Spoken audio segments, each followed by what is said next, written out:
Yo, what is going on YouTube? Guys, today we have Modern Warfare. The very first day of Modern Warfare, the 2v2 alpha beta came out today. The servers came out early, and boy, it's amazing.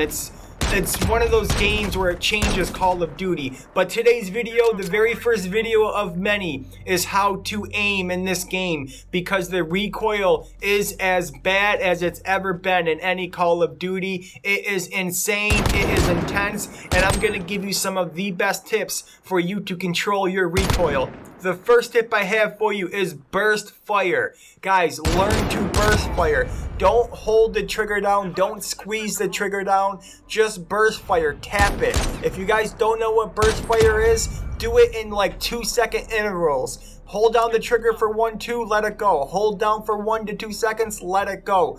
Burst firing is effective because it controls the recoil, especially at longer ranges. If you sit there and squeeze the trigger, your recoil is going to go high up into the sky and you are not going to hit your target. So I can't stress enough, burst firing. Even at medium, even at shorter ranges, learn to burst fire. The recoil in this game is just ridiculous. If you learn to burst fire, you are going to manage your accuracy, you're going to lower your recoil, and you're going to hit your shots.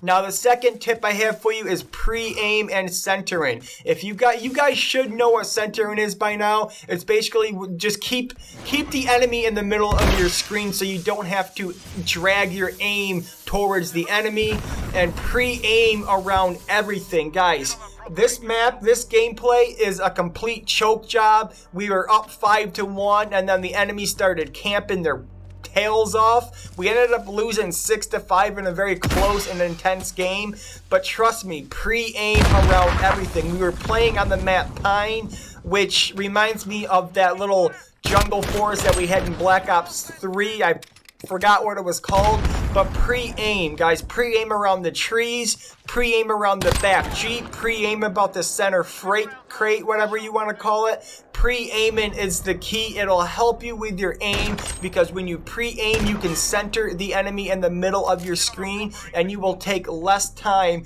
to drag on to your enemy and get the kill. So, we talked about burst firing, we talked about pre-aim and centering.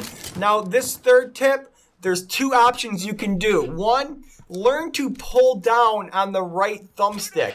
When you pull down on the right thumbstick, you can manage your recoil in a better way instead of having to go straight up in the air. If you learn to just pull it down just a tad bit, you can keep your accuracy and your bullets in the mid-chest to head area. Now another thing you can do, and this takes a little more skill than pulling down on the right thumbstick, is to dead-on start in the mid-chest area, because your recoil pattern will go up, so you are more likely to get the headshot. Now, like I said, it does take a little more skill. You got to pinpoint that right on the, the mid-stomach to mid-chest area. If I had to choose between the two, I would actually learn on how to pull down on the right thumbstick and to control the recoil, rather than just pinpointing and having to rely on going into the mid-chest area. Now, another thing I want to talk about, and this will help your aim, is your sensitivity. Guys, we all know, you can go on YouTube, you can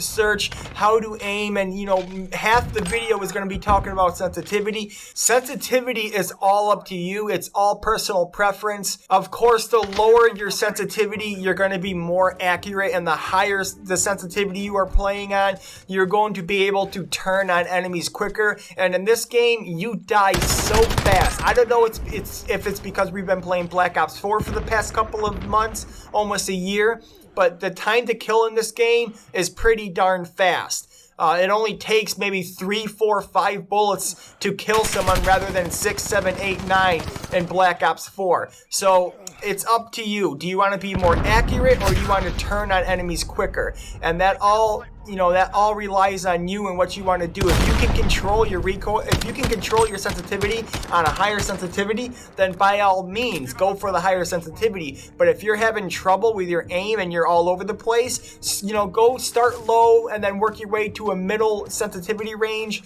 But if you can't control on high, it's going to take a little practice. And of course, this is just the alpha beta, so you really can't practice that much. unless you just stay on the game for like 2 days straight. But obviously, if you want to be more accurate, stick on a lower sensitivity. If you want to turn on enemies and be quicker, stick on a higher sensitivity. Now, this game is intense. I've already fallen in love with this game. You know, in this gameplay that you see, it was intense. My palms were sweaty. My hands were shaking. My heart was beating. I haven't had that feeling in a Call of Duty in a couple of years, so it's great that right off the bat we got to enjoy that feeling once again.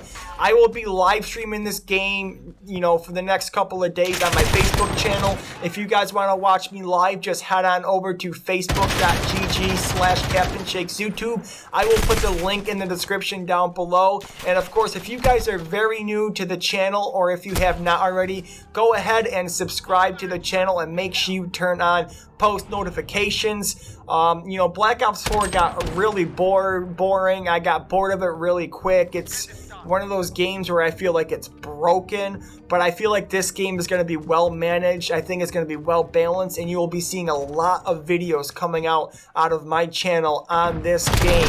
So with that said, those were just 4 of the main tips that you need to do to succeed and to control your recoil in this game. So far, I haven't seen any bad problems, any major glitches, or any BS that we usually have in the Call of Duty betas. The connection seems good, the latency seems good, the balancing seems good, so far so good. But like I said, you will be seeing a lot more out of this channel, you will be seeing a lot more out of me, and I hope to see you guys come around in the stream either tonight or tomorrow. So with that said, I hope you guys have a good day, enjoy, and we'll see you in the next video.